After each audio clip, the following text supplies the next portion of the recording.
Assalamualaikum warahmatullahi wabarakatuh. Bismillah, alhamdulillah, wassalatu wassalamu ala rasulillah Sayyidina wa maulana Muhammad ibn Abdillah wa ala alihi wa sahbihi wa mawalah, amma ba'du. Para sahabat pintu karomah yang dirahmati Allah, ada beberapa waktu utama membaca ayat kursi. Yang pertama ketika pagi dan petang.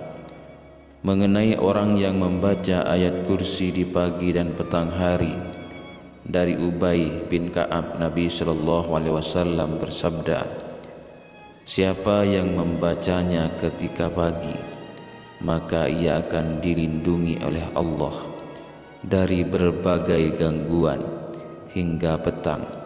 Siapa yang membacanya ketika petang, maka ia akan dilindungi hingga pagi. Hadis riwayat Al-Hakim. Syekh Al-Albani mensahihkan hadis tersebut dalam Sahih At-Taghrib wa At-Tarhib. Yang kedua, sebelum tidur. Hal ini dapat dilihat dari pengaduan Abu Hurairah pada Rasulullah SAW tentang seseorang yang mengajarkan padanya ayat kursi. Abu Hurairah menjawab, wahai Rasulullah, ia mengaku bahwa ia mengajarkan suatu kalimat yang Allah beri manfaat padaku jika membacanya, sehingga aku pun melepaskan dirinya. Nabi SAW bertanya, apa kalimat tersebut?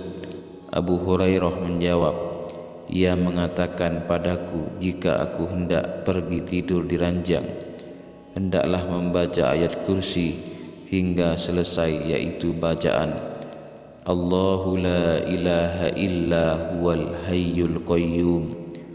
Lalu ia mengatakan padaku bahwa Allah akan senantiasa menjagaku dan setan pun tidak akan mendekatimu hingga pagi hari. Dan para sahabat lebih semangat dalam melakukan kebaikan. Nabi SAW pun bersabda, Adapun dia kala itu berkata benar, namun asalnya dia pendusta. Engkau tahu siapa yang bercakap denganmu sampai 3 malam itu, wahai Abu Hurairah? Tidak, jawab Abu Hurairah. Nabi SAW berkata, dia adalah setan. Hadis riwayat Bukhari. Yang ketiga, setelah salat 5 waktu. Dari Abu Umamah radhiyallahu anhu, ia berkata bahwa Rasulullah SAW bersabda, siapa membaca ayat kursi setiap selesai salat, tidak ada yang menghalanginya masuk surga selain kematian. Hadis riwayat An-Nasa'i dalam Al-Kubra. Hadis ini dinyatakan sahih oleh Ibnu Hibban, sebagaimana disebut oleh Ibnu Hajar dalam Bulughul Maram. Maksudnya tidak ada yang menghalanginya masuk surga ketika mati. Intinya ayat kursi punya keutamaan yang luar biasa, sebagaimana disebutkan dalam hadis berikut. Dari Ubay bin Ka'ab, ia berkata bahwa Rasulullah SAW bersabda, wahai Abu Munzir, ayat apa dari kitab Allah yang ada bersamamu yang paling agung? Aku menjawab, Allahu la ilaha illa huwal hayyul qayyum. Lalu beliau memukul dadaku dan berkata, semoga engkau mudah memperoleh ilmu,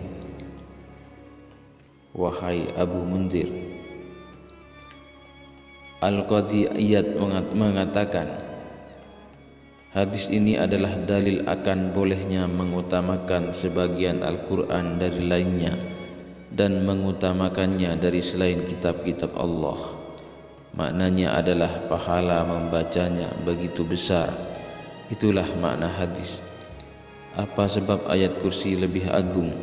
Imam Nawawi menyebutkan, para ulama berkata bahwa hal itu dikarenakan di dalamnya terdapat nama dan sifat Allah yang penting, yaitu sifat ilahiyah, wahdaniyah atau keesaan, sifat hidup, sifat ilmu, sifat kerajaan, sifat kekuasaan, sifat kehendak. Itulah 7 nama dan sifat dasar yang disebutkan dalam ayat kursi. Syarah Sahih Muslim. Para sahabat pintu karomah yang dirahmati Allah, mudah-mudahan video ini bermanfaat bagi kita semua dan segala hajat-hajat kita segera dikabulkan oleh Allah Subhanahu wa taala. Wa akhiran, wassalamualaikum warahmatullahi wabarakatuh.